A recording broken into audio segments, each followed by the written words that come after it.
"Sir, the waiter put something in your juice," said the little beggar to the millionaire. John Smith was enjoying the tranquility of a Sunday afternoon on the terrace of the Beverly Hills Country Club when he felt a small hand touch his arm. The 58-year-old businessman, accustomed to being approached by street vendors and beggars, almost ignored the contact. But something in the urgency of the gesture made him turn around. "Sir, the waiter put something in your juice," whispered a boy of barely 12, dressed in a faded brown t-shirt and ragged pants. John lowered his sunglasses to observe the thin boy trembling before him. The glass of orange juice sat there, untouched, with a few drops of condensation running down the side. Michael, the waiter in an impeccable white shirt and bow tie, stood a few meters away, seemingly tidying up the empty tables. But John noticed that he was watching them from the corner of his eye. "What did you say, boy?" whispered John, feeling a shiver run down his spine. "I saw him put a white powder in your juice when you weren't looking. He thought no one saw him, but I was there behind that pillar," Daniel indicated discreetly, pointing to a nearby marble column. "My name is Daniel, sir. I came to warn you because you gave me $10 last week when I was begging on the street corner." John vaguely remembered the incident. He always gave a few coins to the street children, more out of habit than genuine kindness. But now, looking at this brave boy who had dared to enter a private club to warn a stranger, he felt something different in his chest. "Are you sure of what you saw?" asked John, discreetly moving his glass away. "Yes, sir." He took a small tube out of his pocket and poured it all in when you answered the phone. Then he stirred it with a small spoon and threw it in the kitchen trash. John's heart raced. Who would want to poison him and why? His business was doing well. He had no declared enemies. Or maybe he did. In recent months, strange events had occurred. Important contracts canceled at the last minute, employees resigning without explanation, rumors about his company circulating in the business world. "Daniel, you have to leave now. If someone finds out you warned me, I know how to hide, sir. I've been living on the streets for 3 years. I know when there's danger." "But you mustn't drink that," said the boy, looking at the man with sincere concern. Michael approached the table, carrying a tray of appetizers. His professional smile failed to completely hide the tension in his brown eyes. John had known this waiter for at least 5 years. He had always been polite, efficient, even friendly in their rare exchanges. What could have changed? "Are you enjoying your juice, sir?" Michael asked, placing the tray on the table. "I also brought some appetizers on the house." "I was really thirsty," lied John, pretending to bring the glass to his lips without drinking. "It's delicious." Daniel had disappeared as silently as he had appeared, but John knew he was still there, somewhere, watching. Michael seemed to relax seeing the businessman's gesture, but his eyes remained vigilant, analyzing every reaction. "If you need anything, don't hesitate," said the waiter, walking away. John waited a few minutes before discreetly emptying the contents of his glass into a nearby flower pot. His phone rang, and he answered, feigning normality, but his mind was boiling with questions. When he hung up, Daniel had reappeared, squatting behind his chair. "Sir, there's something else," whispered the boy. "I heard him talking on the phone in the kitchen before he brought the juice. He said that this time it was going to work and that someone was going to pay dearly for what he did." "Did you hear who he was talking to?" "No, sir, but he called the person master. He said he was going to do exactly as agreed and that after that, you would understand the message." The pieces were beginning to fit together in John's mind. In recent months, 3 of his main clients had terminated million-dollar contracts, citing rumors of financial problems in his company. Rumors whose origin he had never been able to trace. Then his assistant of 15 years had resigned without a convincing explanation. Last week, inspectors had come to his company for a surprise audit following an anonymous tip. Someone was orchestrating a systematic campaign to destroy his reputation and his business. And now, apparently, they were moving on to more direct methods. "Daniel, I need your help," John said, surprising himself. He had never asked a child for help, let alone a street boy. "Can you stay here without being seen and watch this waiter?" "Of course, sir. To people like him, I'm invisible. They only see me when they want to chase me away. I want you to listen to his conversations, note who he talks to, everything you can, but be very careful. If it's too dangerous, you run away and find me later." Daniel nodded with adult gravity. "Where do you live?" John hesitated. Giving his address to a street boy didn't seem very wise, but something in Daniel's determined gaze reassured him. "Apartment 101 at the Dakota on Central Park West. If I'm not there, you can leave a message with the doorman, Peter. Say it's from John." "Understood, Mr. Smith. I'll find out who wants to hurt you." When Daniel disappeared again between the columns of the club, John realized that he had just recruited a 12-year-old boy for an investigation that could be dangerous. A feeling of guilt mixed with admiration for the child's courage. Michael returned to the table a few minutes later, noticing the empty glass. "I see you enjoyed the drink," he said with a smile that didn't reach his eyes. "It was excellent. By the way, have you been working here long?" 5 years, Mr. Smith. It has always been a pleasure to serve you. And you like this job?" For a brief moment, something passed over Michael's face. A shadow of bitterness quickly replaced by his professional mask. "Of course, sir. It's a very traditional club. Working here is an honor." But John perceived the tension in the waiter's voice and decided to test his suspicions. "I've been thinking about investing in new projects, maybe in the restaurant business. Do you have any suggestions?" Michael's eyes shone with a sudden interest. "What kind of investment? Restaurants? Maybe, or partnerships with existing establishments?" "It's a promising sector," replied Michael. But something in his attitude had changed. He seemed more attentive, almost impatient. John chose not to press for now. He said a polite goodbye and left the club, not without casting a final glance around, looking for Daniel. He didn't see him, which was probably a good sign. On the way home, driving through the streets of New York City, John rethought the events of the last few months from a new angle. The problems in his company were not a coincidence. Someone was systematically sabotaging his business, and today they had almost resorted to physical violence. His consulting firm had been built on 25 years of hard work. He had started with a small office in Soho and now employed 43 people with offices in 3 New York boroughs. It wasn't just his livelihood, it was his legacy. Dear listeners, if you are enjoying this story, please leave a like and subscribe to the channel. It helps us a lot as we are just starting out. Now, let's continue. Upon returning home, John went straight to his office and began to review all the strange events of the last few months, noting dates and details. The first incident dated back to March when the Empire Construction Company had terminated a $2 million consulting contract, claiming to have heard rumors about financial difficulties in John's company. In April, his assistant Sarah had resigned. She had been working with him from the beginning and knew all the company's secrets. When he asked her the reason, she simply said she had received a better offer but refused to specify where. Even stranger, she had insisted on leaving immediately, forgoing her notice period. In May, 2 of his best consultants had resigned in the same week. Both mentioned irresistible offers from other companies. But when John offered them generous counteroffers, they politely refused and left without notice. June saw the arrival of a surprise inspection from the IRS. The auditors found nothing irregular, but the news leaked to the market, fueling more rumors about problems in the company. And now, in July, someone had tried to slip something into his drink. The escalation was clear and worrying. The phone rang, pulling him from his thoughts. It was his younger brother, David. "John, I need to talk to you.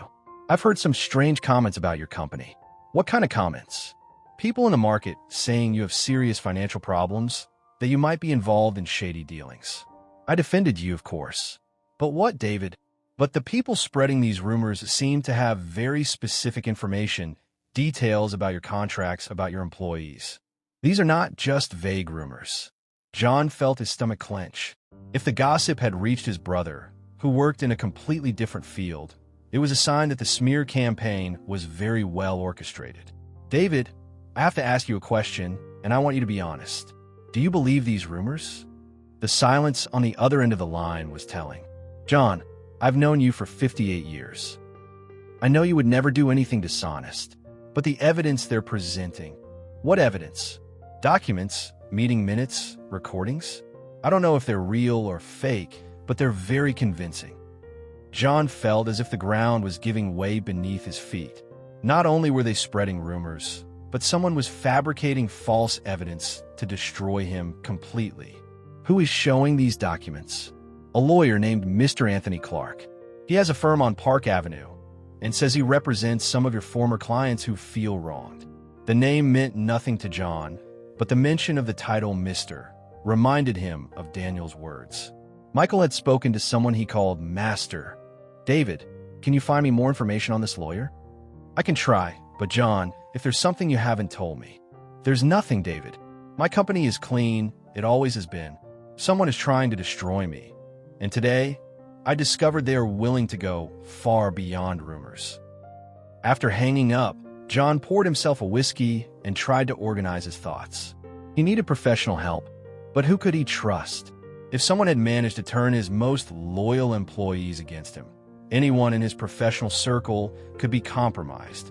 The intercom buzzed, interrupting his reflections. The doorman announced that a boy was asking to see him. Send him up, Peter. A few minutes later, Daniel was knocking on his door. The child looked impressed by the spacious and well-decorated apartment, but quickly focused on what he had come for. Mr. Smith, I found out a lot of things, said Daniel, accepting the glass of soda the businessman offered him. Tell me everything. After you left, I stayed hidden at the club. Michael got nervous when he saw that you weren't feeling sick. He called someone and said the plan hadn't worked, that you must have suspected something. Did you hear anything else in the conversation?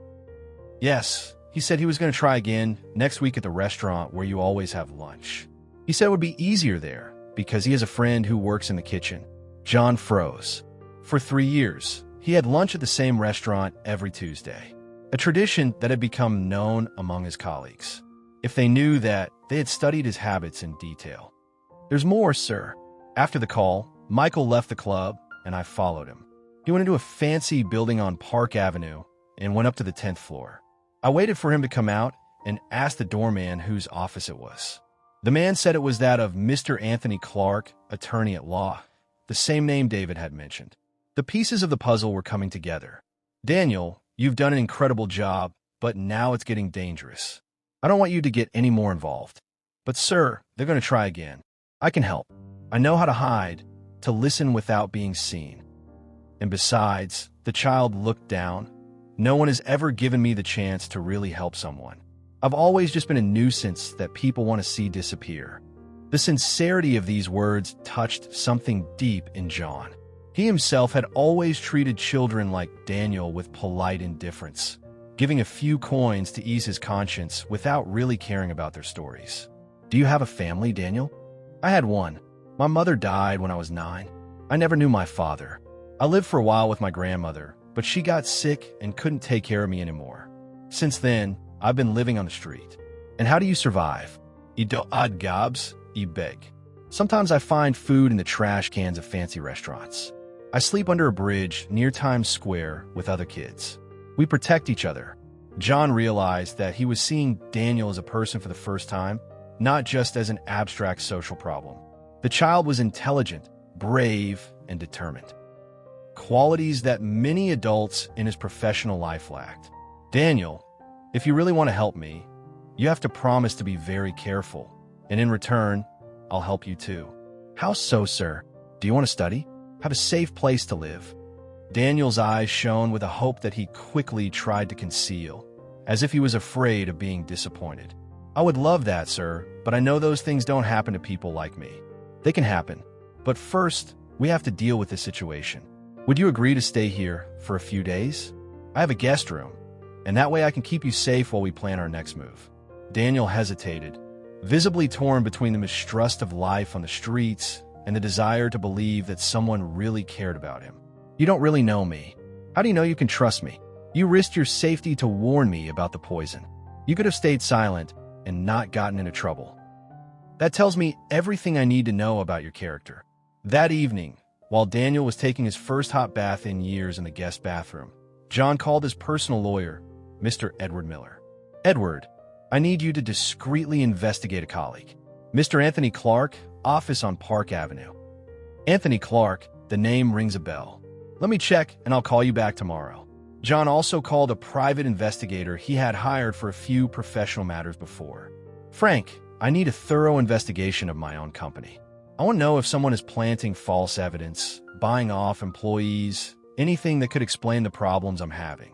"John, this is serious. How much are you willing to invest in this investigation?" "Whatever it takes.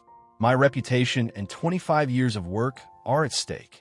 When Daniel came out of the shower, dressed in clean clothes that John had borrowed from a neighbor's son, he looked like a completely different boy. His brown hair, now clean, revealed golden highlights. His dark eyes shone with intelligence and determination. "Mr. Smith, can I ask you a question?" "Of course. Why are you helping me, and why do they want to hurt you?" John thought for a moment before answering honestly. "I'm helping you because you show me a courage that I no longer see in the adults around me. And as for those who want to harm me, I don't know exactly yet, but we'll find out together." The next morning, Mr. Edward Miller called early. "John, the news about Anthony Clark is not good. He has a reputation for taking on questionable cases and using dubious methods. There are rumors that he has falsified evidence in other trials, but nothing has ever been proven." "What else did you find out?" "He started spreading information about you about 4 months ago. He's using his contacts to sow specific rumors about financial problems in your company. It's a very well-orchestrated campaign. But why would he do that?" "I've never had any dealings with him." "That's where it gets interesting. Anthony Clark is not acting alone. He has a client who prefers to remain anonymous, someone who is funding this whole operation." John felt his blood run cold. Someone was paying a fortune to destroy his life and his business. But who? Why? "Edward, can you find out who this client is?" "I'll try, but won't be easy. Anthony is known for keeping absolute secrecy about his most important clients." After the call, John found Daniel in the kitchen, eating cereal with milk, as if it were his first real meal in a long time. "Did you sleep well?" "Better than in 3 years, sir," replied Daniel with a shy smile. "Can I continue to help you today?" "Yes, but we have to be very careful. They know I didn't take the poison yesterday, so they will be more vigilant." "I have an idea," said Daniel enthusiastically. "I can go back to the club and pretend to beg there. No one pays attention to a street kid. I could listen to all the conversations without arousing suspicion." John hesitated. The idea was good, but putting a child in danger didn't feel right. "It's too dangerous, Daniel." "Sir, I've lived on the street for 3 years. I know when there's real danger and how to protect myself. And besides, if I don't help you, they'll succeed in hurting you. I can't let that happen." The determination in the boy's voice convinced John. Daniel was right. He knew the dangers of the street better than any adult. "All right, but you take my phone and call me if anything strange happens, and you come back here before 5 p.m., no matter what." Daniel spent the day at and around the club, watching and listening. When he returned to the apartment in the late afternoon, he had disturbing information. "Mr. Smith, they're planning something big for tomorrow. Michael spoke to 2 other people who work there. They mentioned a restaurant where you have lunch every Tuesday." "What exactly did he say?" "That tomorrow would be the last time you could cause trouble for their boss, and that the day after tomorrow, everyone would know what kind of person you really are." John felt a chill. This wasn't just about poisoning. They were preparing something that would definitively destroy his reputation.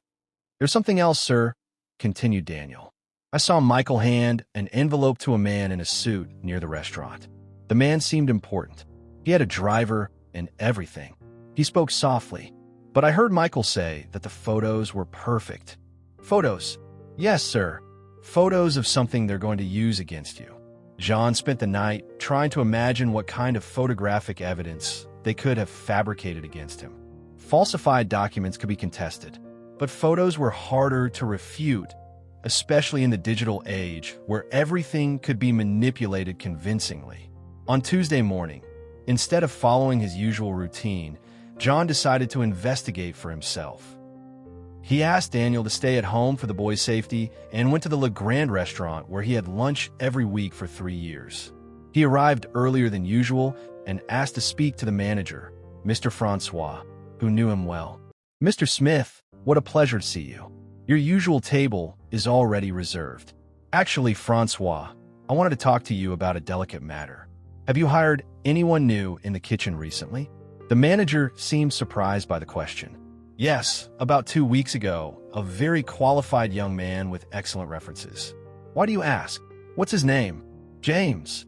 James Martin. He said he'd worked in several reputable restaurants in the city. Did you check his references? Of course, everything checked out. François posed, studying John's worried expression. Has something happened? John decided to trust the manager he had known for years. François, I have reason to believe that someone might try to put something in my food today. I can't give details, but could you help me check who will be preparing my dish? François is face-palette. My goodness, Mr. Smith, if there's the slightest suspicion, we can't take any chances. I will personally supervise the preparation of your meal and make sure that only myself and the head chef touch it. And where is this James now? Let me check. François went to the kitchen and returned a few minutes later, looking grave. Mr. Smith, we have a problem. James didn't show up today, and when I checked his documents in the archives, I found they had disappeared. John's heart raced. He knew they had discovered the plot and had changed tactics. François, I have to use your phone. It's an emergency. John called home, but Daniel didn't answer. He tried 3 times before starting to panic. What if they had found out the boy was spying on them?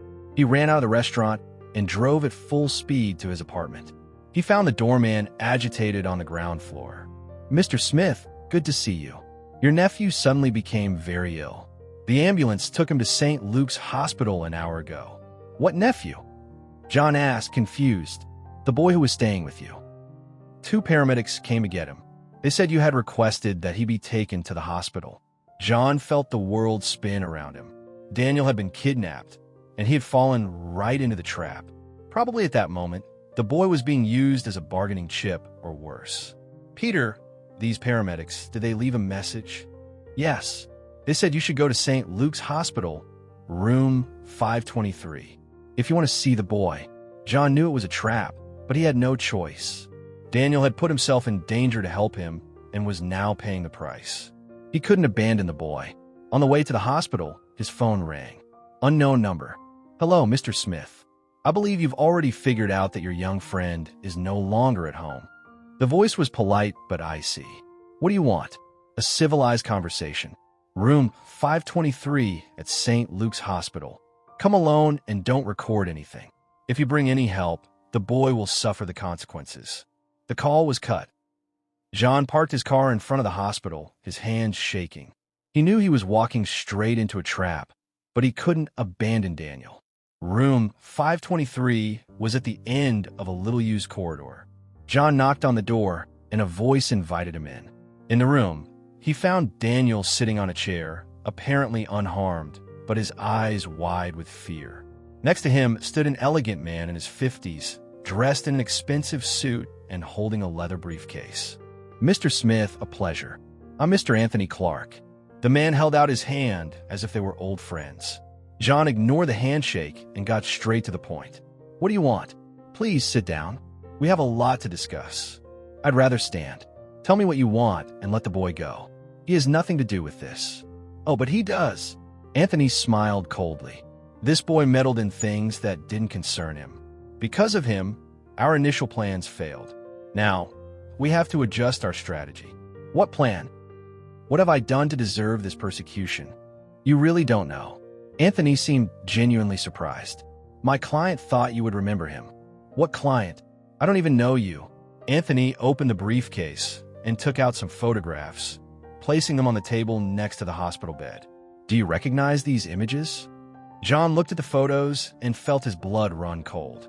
They were pictures of him in compromising situations, apparently receiving money in envelopes, signing documents at secret meetings, talking with people known for questionable activities, all obviously fake, but very well photoshopped.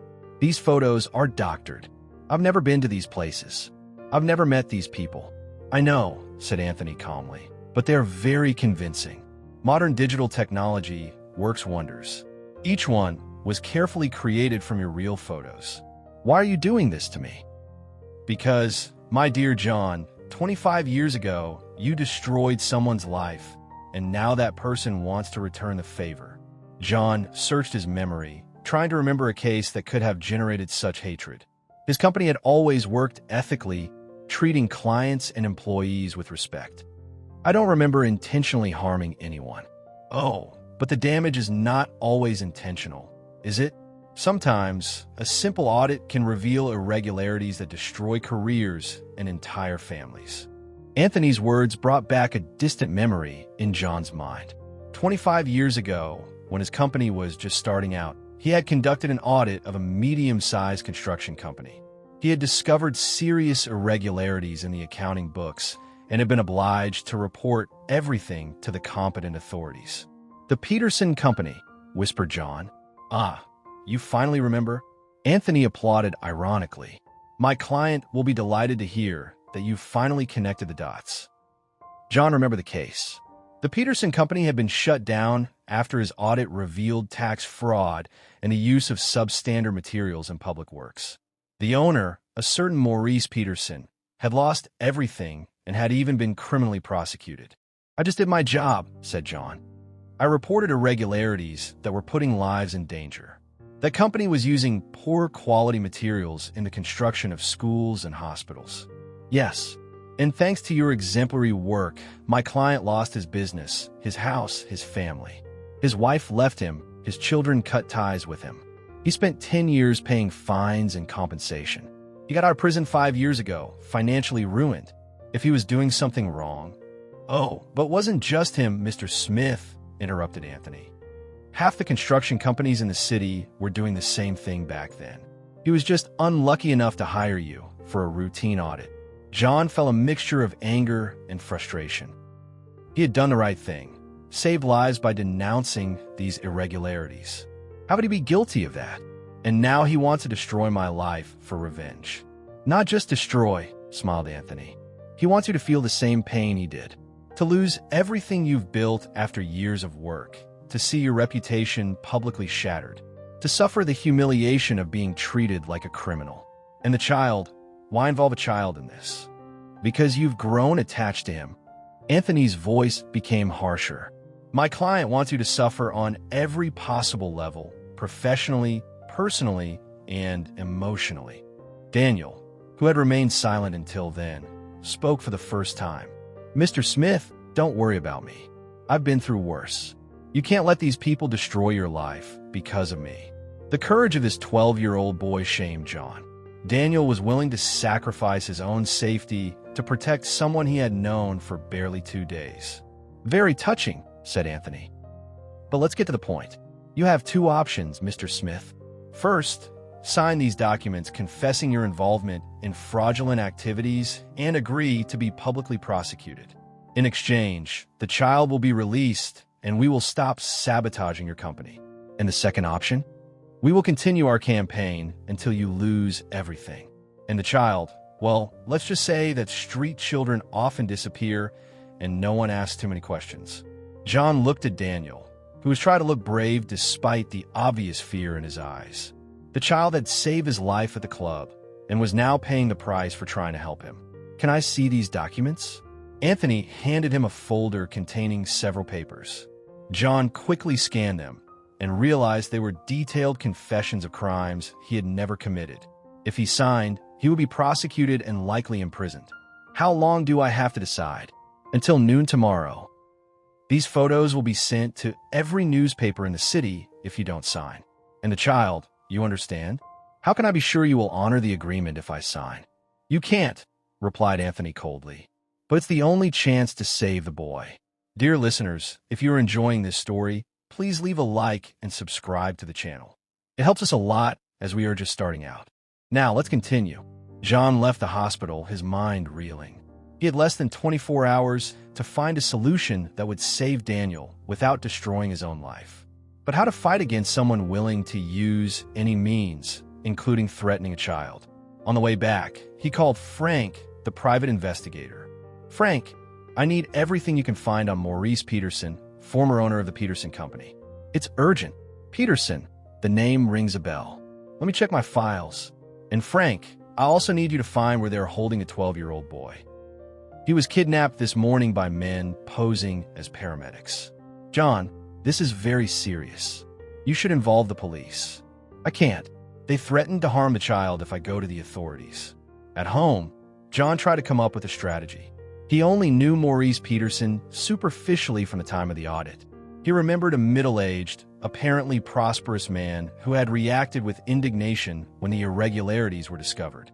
At the time, Maurice had claimed that he was unaware of the fraudulent practices, that he trusted his engineers and accountants. But the evidence was clear. He had personally authorized the purchase of cheaper, lower-quality materials, pocketing the difference. The phone rang, pulling John from his thoughts. It was Mr. Edward. "John, I have news about Anthony Clark. I found out he has a very special client who is funding this whole operation against you." "Maurice Peterson?" "Exactly. But there's something you should know. Peterson is not acting alone. He has a partner, someone with a lot of money who is funding this whole revenge." "Who?" "I'm still investigating, but it seems to be someone who is also harmed by your company's past audits. They formed a sort of alliance to destroy you." John felt his stomach tighten. This wasn't just one man bent on revenge. It was an organized conspiracy involving several people with considerable financial resources. "Edward, can you help me with something legal to protect the child?" "What child?" John quickly explained Daniel's situation and the threats they had received. "John, this is a kidnapping.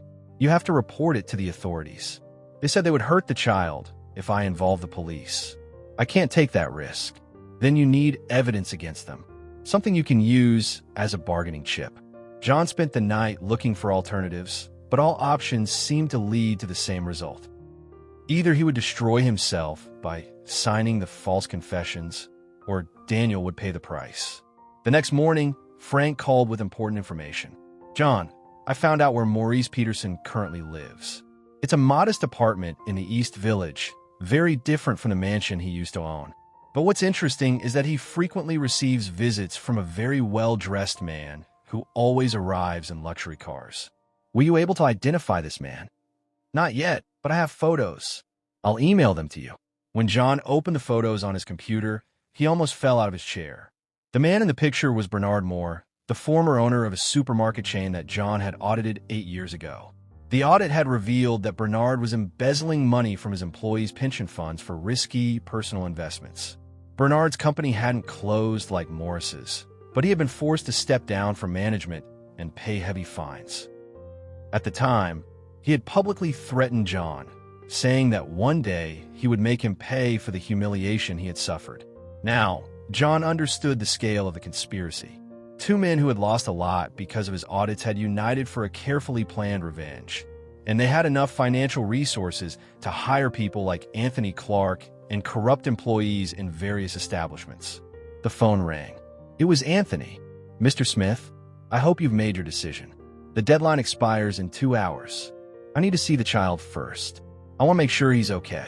That could be arranged. Come to the same room as yesterday, but this time bring the signed documents. And if I don't bring them, then you will never see the boy alive again." John took the fake documents and went back to the hospital. But this time, he wasn't going alone. He had asked Frank to follow him from a distance and photograph everyone involved. If he had to sacrifice himself for Daniel, at least he would leave behind evidence that could help in the future. In room 523, he found Daniel tied to a chair, his mouth gagged with tape. The child was visibly shaken, but gave John a discreet nod as he entered. Anthony was there, but this time accompanied by 2 imposing men who were clearly serving as bodyguards. "Are the documents signed?" asked Anthony, holding out his hand. "First, I want you to release the boy. First, the documents. We're not in a position to negotiate." John looked at Daniel, who shook his head in refusal, trying to tell him not to sign. The boy's courage was impressive.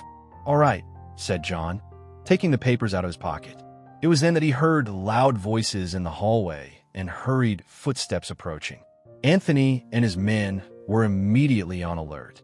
"Did you bring someone?" accused Anthony. "I didn't bring anyone," lied John. The door burst open, and 3 men entered the room. John didn't recognize them, but understood from Anthony's reaction that something had gone very wrong. "Mr. Clark, we have a problem," said one of the men.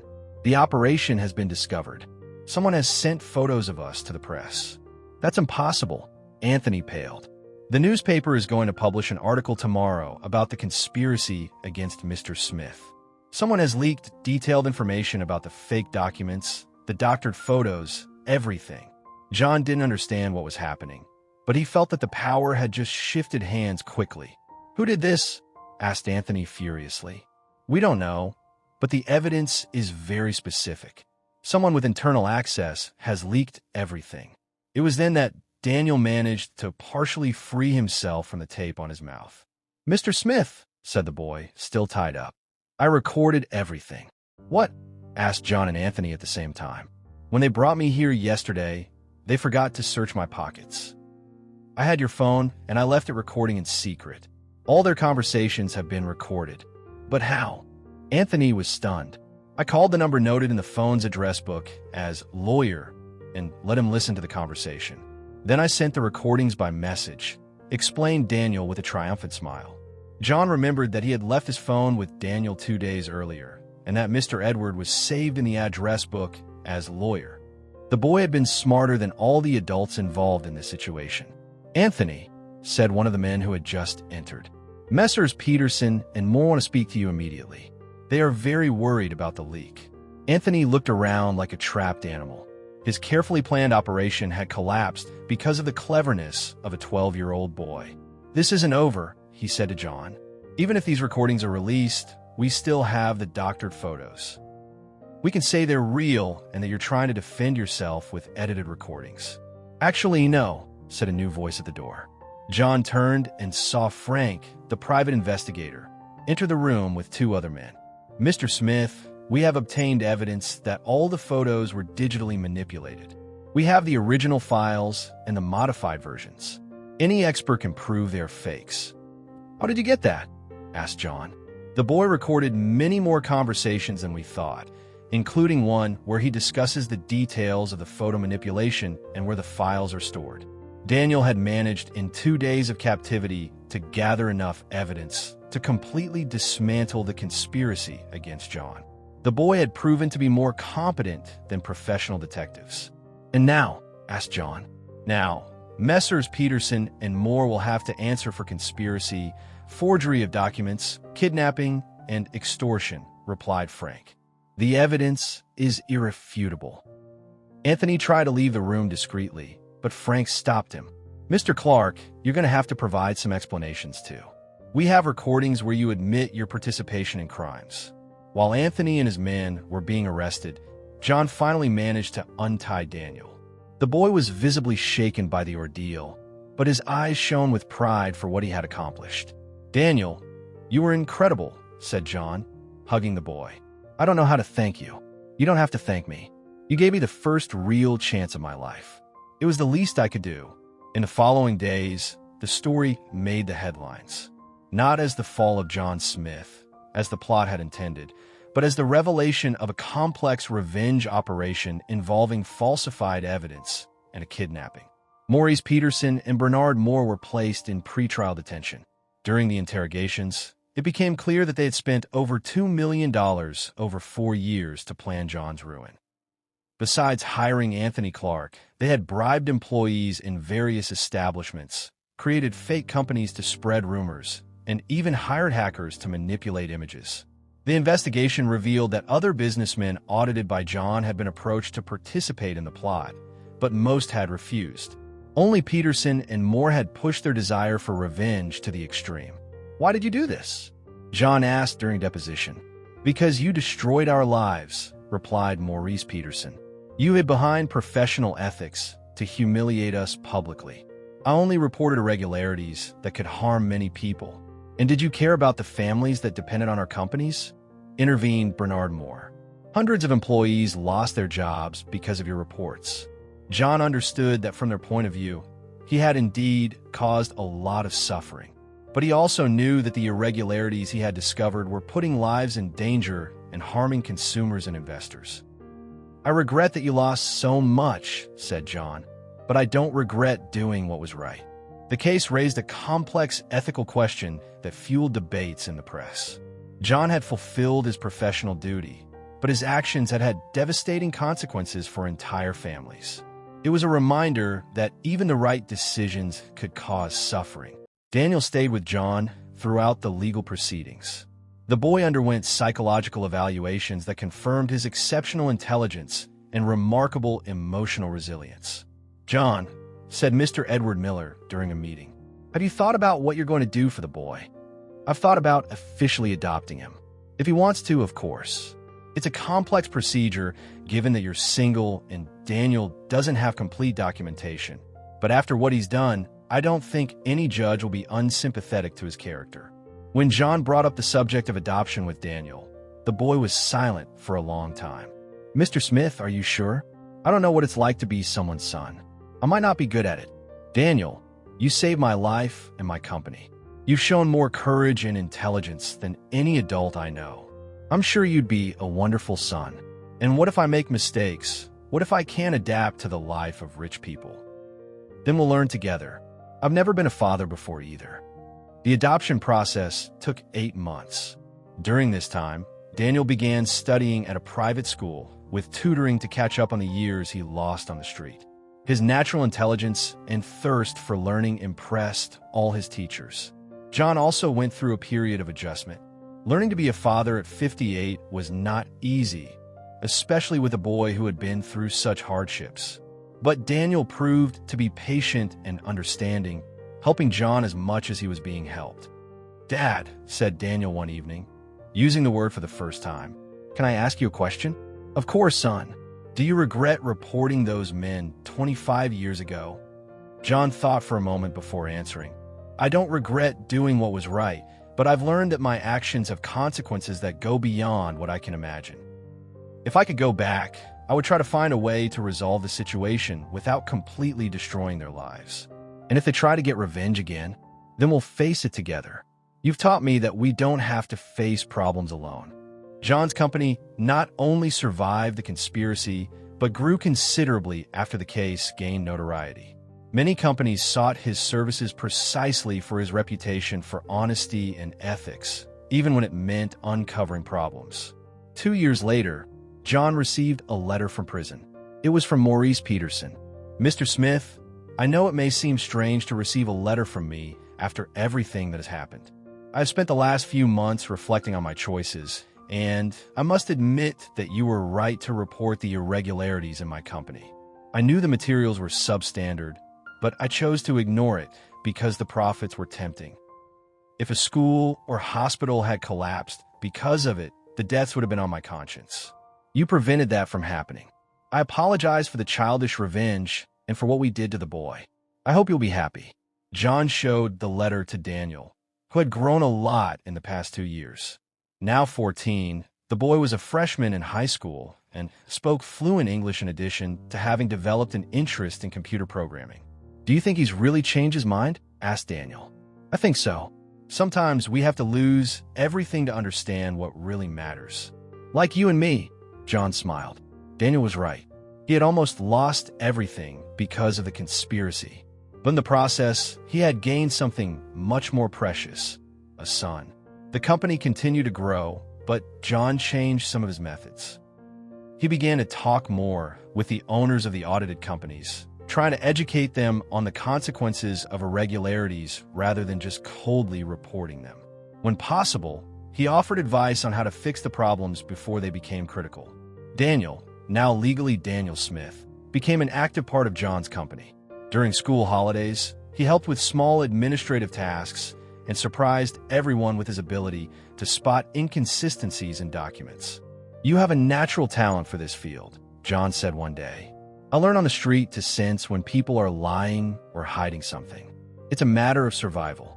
And what do you want to do when you grow up?" "I want to work with you. I want to help companies do the right thing before it's too late."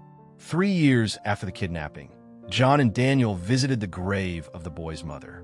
Daniel had saved his allowance for months to buy a decent headstone. "Mom, I made it," whispered Daniel, placing flowers on the grave. "I found a real family, and I'm going to study. I'll have a career. Mr. Smith gave me the chance you always wanted for me." John stepped back a few paces to give them a moment of privacy between mother and son. Watching Daniel, he felt a deep gratitude for all the events that had led them there. Even the malicious conspiracy had been necessary for them to meet. Leaving the cemetery, Daniel asked, "Dad, do you think everything happened for a reason?" "I believe so, son. Sometimes the worst moments of our lives lead us to the most beautiful discoveries. Like when I was on the street and met you.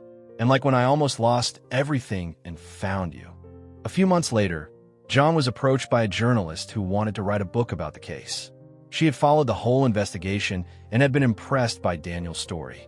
"Mr. Smith, I would like your permission to tell your story. I think it could inspire other people. As long as Daniel agrees, I have no objection. And you, Daniel, would you agree to have your story published?" The young man, now 16 and a junior in high school, thought for a moment. "Only if this story can help other boys like me. I want them to know that there's always hope, even when all seems lost."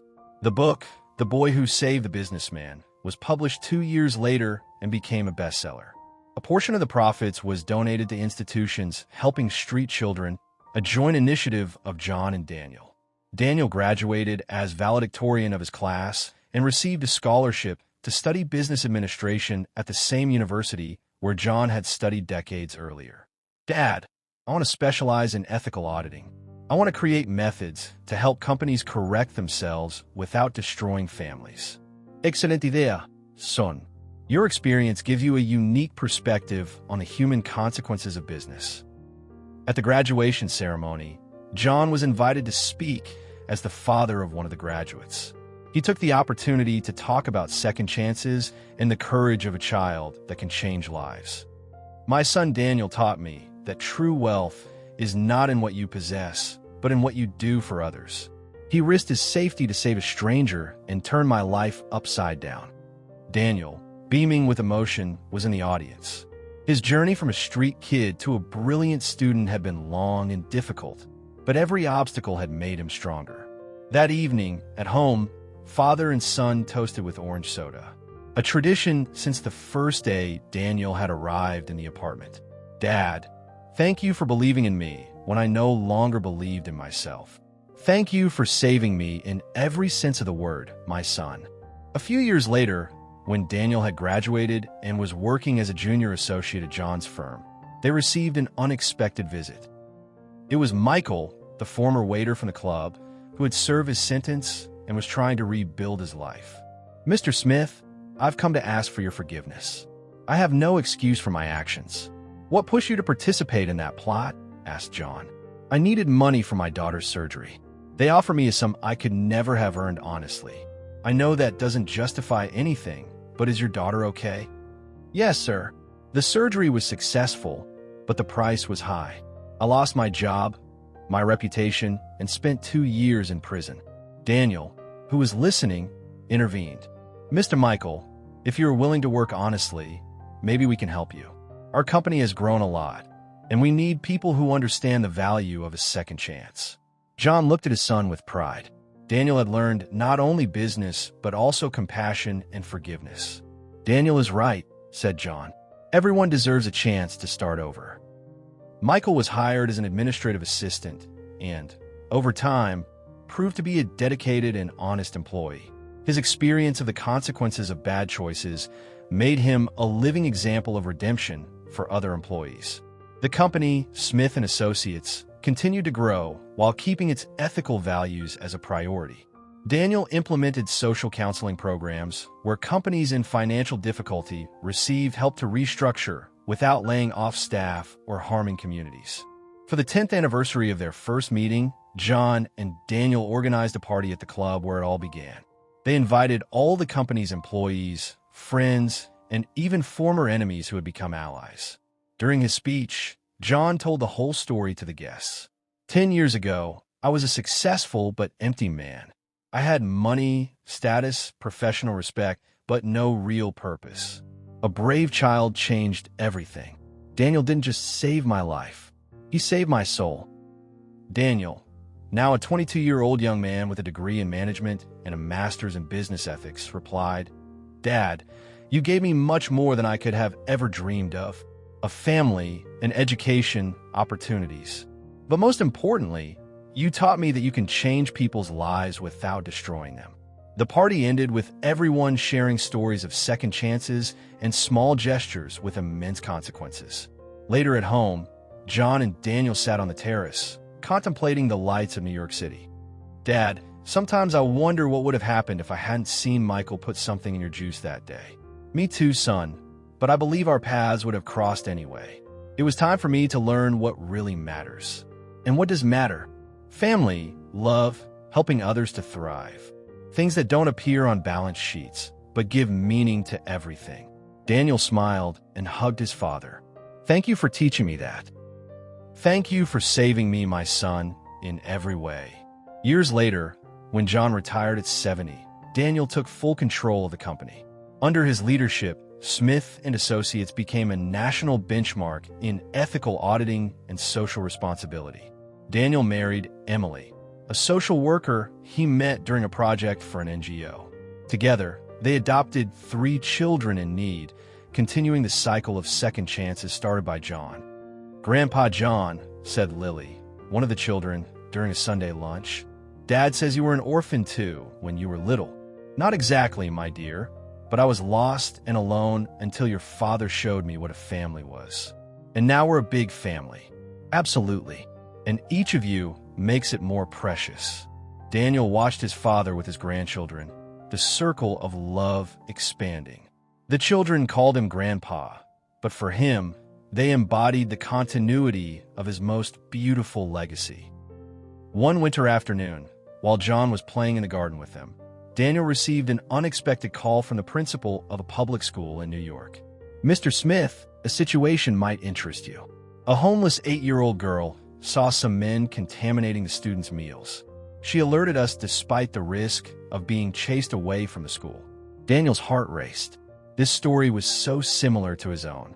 "Where is she?" "She ran away when we called the authorities, but she left a note.